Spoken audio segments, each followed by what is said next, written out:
Hello guys, welcome back to my channel. और मैं एक चीज़ बोल दूंगी कि क्वेश्चन देख के घबरा मत जाना, बहुत ही इजी और बहुत सिंपल है। बाय द वे, हमने सुना होगा कि हमें बचपन में मैथ्स टीचर बोलते थे कि तुम जितने बड़े क्वेश्चन देखोगे तुम्हें वो एक्चुअली वो इतने इजी होते हैं और जितने छोटे क्वेश्चन होते हैं वो हार्ड होते हैं। ठीक है, तो बड़े क्वेश्चन मतलब इजी बेसिकली। और ये गेट पे 2018 में आया था, तो मैं इसको सॉल्व करने वाली हूँ और बहुत ईजी वे में करूँगी तो आप लोग को बहुत अच्छी तरह समझ में आ जाएगा। बेसिकली ये डेडलॉक डिटेक्शन का एक मेथड होता है, बैंकर्स एल्गोरिदम। हम इस एल्गोरिदम का यूज़ करके इसको सॉल्व करने वाले हैं। ओके, तो यहाँ पर क्या है, सबसे पहले हमें क्वेश्चन में ये दे रखा हुआ है। ठीक है, अब देख सकते हैं आप EFG, ये जो है रिसोर्सेज है। ठीक है, EFG रिसोर्सेज है। तो मैंने यहाँ पर ये जो टेबल है ना, दो टेबल जहाँ पर एलोकेशन और मैक्स होता है, ये ऑलरेडी दे रखा होता है। हमें अवेलेबल और रिमेनिंग नीड निकालना होता है। यहाँ पर हमें 4 प्रोसेसेस दे रखे हैं। ये हो गया P0, P1, P2, P3। ठीक है, और ये एग्जीक्यूट हो रहा है कॉन्करेंटली। अब ये सब फालतू का लिखा हुआ है, ये सब हमें दे रखा है, मेन हमें यहाँ पर देखना है। वो भी आप पढ़ सकते हो, पर कुछ चीज़ें देख के क्वेश्चन समझ में आ जाते हैं। अब यहाँ पर क्या है, consider a state of system with allocation matrix are shown below and in which 3 instances of E. यहाँ पर आप देख सकते हैं 3 इंस्टेंसेस ऑफ ई, हमें 3 इंस्टेंसेस ई के दे रखे हैं और 3 इंस्टेंसेस एफ के दे रखे हैं। तो जी के हैं वो क्या होंगे, 0 होंगे। जब दे ही नहीं रखा है तो 0 हम मान सकते हैं इसको। ठीक है, अब हमें रिमेनिंग नीड निकालना है। हम रिमेनिंग नीड कैसे निकालेंगे, रिमेनिंग नीड का फॉर्मूला होता है मैक्स नीड माइनस एलोकेशन। ठीक है, तो ये हो गया मैक्स नीड माइनस एलोकेशन, मतलब हमें इसको इससे माइनस करना है, ई को ई से, एफ से, एफ को जी से। ठीक है, तो यहाँ पर रिमेनिंग नीड हम निकालेंगे। 4 - 1 कितना हो, ये आप देखना। ठीक है, 4 - 1, तो ये हो जाएगा 4 - 1 3, 3 - 0 3 और 1 - 1 0। अब हम देखेंगे 2 - 1 1, 1 - 1 0 और 4 - 2 2। यहाँ पर आ जाएगा 1 - 1 0, 3 - 0 is 3 and 3 - 3 is 0। यहाँ पर हमारे पास आ गया 5 - 2 is 3, 4 - 0 is 4 और 1 - 0 is 1। तो ये जो है ये हमारे पास रिमेनिंग नीड आ गया। तो अब हम क्या करेंगे, ये हमने रिमेनिंग नीड निकाल लिया। ठीक है, अब हम देखेंगे क्या 330 जो है वो किसी को हम एक तरह से, जैसे कि यहाँ पर जो हमारे पास रिमेनिंग नीड है वो या तो जो अवेलेबिलिटी है उसके इक्वल होना चाहिए, ठीक है, या उससे कम होना चाहिए। मैं यहाँ पर एक कंडीशन लिख देती हूँ। कंडीशन ये है कि जो रिमेनिंग नीड है वो या तो लेस देन होना चाहिए या फिर इक्वल टू होना चाहिए अवेलेबिलिटी के।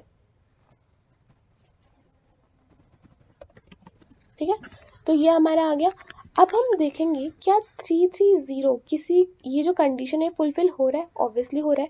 आप यहाँ पहले में ही देख सकते हैं कि 330 और यहाँ पर भी 330, हमें 3 चाहिए तो हमें यहाँ पर ई में 3 मिल रहा है, हमें एफ में 3 चाहिए तो 3 मिल रहा है, जी में 0 चाहिए तो हमारे पास 0 है। ठीक है, तो ये हमारे पास पूरा हो रहा है। तो जो फर्स्ट है P0 है वो क्या हो जाएगा, एग्जीक्यूट हो जाएगा। और आपको यहाँ पर साथ में लिखते भी जाना है कि क्या क्या, किस तरह सबसे पहले कौन सा प्रोसेस एग्जीक्यूट हुआ। तो जो P0 है वो क्या हो गया, एग्जीक्यूट हो गया। इसको हम हाईलाइट कर सकते हैं। ठीक है, और उसके बाद ये जो P1 है, अब हम देखेंगे 330 जो, अब हमारे पास हमें करंट अवेलेबिलिटी निकालना है। ठीक है, तो 330 में हम एलोकेशन जो P0 का, अब जैसे देखो P0 एग्जीक्यूट हो गया, P0 एग्जीक्यूट हो गया मतलब वो 101 जो उसने एलोकेट किया था वो उसको छोड़ देगा। तो छोड़ देगा तो हमारे पास क्या हो जाएगा, 101। तो हम इस पर प्लस कर देंगे, हम इसमें 101 प्लस कर देंगे तो क्या आ जाएगा, 3 + 1 4, 3 + 0 3 और 0 + 1 1। तो जो हमारे पास नई करंट अवेलेबिलिटी है वो 431 है। अब हम इसको देखेंगे और ये कंडीशन ध्यान रखना है, ठीक है, बहुत इंपॉर्टेंट है। अब देखो यहाँ पर हमारे पास रिमेनिंग फीड है, ये तो हमारा हो गया। नेक्स्ट 102, अब 102 क्या इसको फुलफिल कर रहा है कंडीशन को। अब देखो हमें 1 चाहिए, हमारे पास 4 है, ये फुलफिल हो रहा है। हमें 0 चाहिए, हमारे पास 3 है बल्कि ज़्यादा है, तब भी फुलफिल हो रहा है। बट यहाँ पर हमें 2 चाहिए बट यहाँ 1 है, और ये पॉसिबल नहीं है, क्योंकि या तो ये बराबर होना चाहिए, ठीक है, या तो ये बराबर होना चाहिए या ये कम होना चाहिए, बट ये ज़्यादा है, ये 1 से ज़्यादा है, राइट।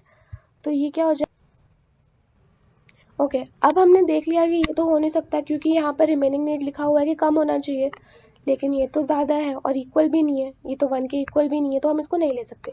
अब हम नेक्स्ट देखेंगे P2 को, तो ये वाला तो एग्जीक्यूट हुआ नहीं। अब हम देखेंगे कि 431 किसी और को फुलफिल कर रहा है, तो यहाँ पर हमें 0 चाहिए और यहाँ पर 4 ज़्यादा ही है। यहाँ पर हमें 3 चाहिए तो हमें बराबर मिल गया, और यहाँ पर हमें 0 चाहिए बट, और यहाँ पर जो अवेलेबिलिटी है वो ज़्यादा ही है, ठीक है। तो हम इसको भी एग्जीक्यूट कर सकते हैं। तो ये जो है हमारा P2 भी क्या हो जाएगा, एग्जीक्यूट हो जाएगा। और हम यहाँ पर लिख देंगे P0 के बाद क्या एग्जीक्यूट हुआ, P2। अब उसके बाद, अब यहाँ P2 का क्या एलोकेशन है, उसने छोड़ दिया 103 जो है ये उसने छोड़ दिया, तो हम इस पर प्लस कर देंगे, तो 4 + 1 कितना हो जाएगा 5, 3 + 0 हो जाएगा 3, और 1 + 3 हो जाएगा 4। तो ये जो है हमारा, अब यहाँ पर देखो मैंने कैसे प्लस किया, कंफ्यूज मत होना, ठीक है। 4 + 1 is 5, 3 + 0 is 3, और 1 + 3 is 4। तो जो हमारे पास करंट अवेलेबिलिटी है वो है 5, 3, 4।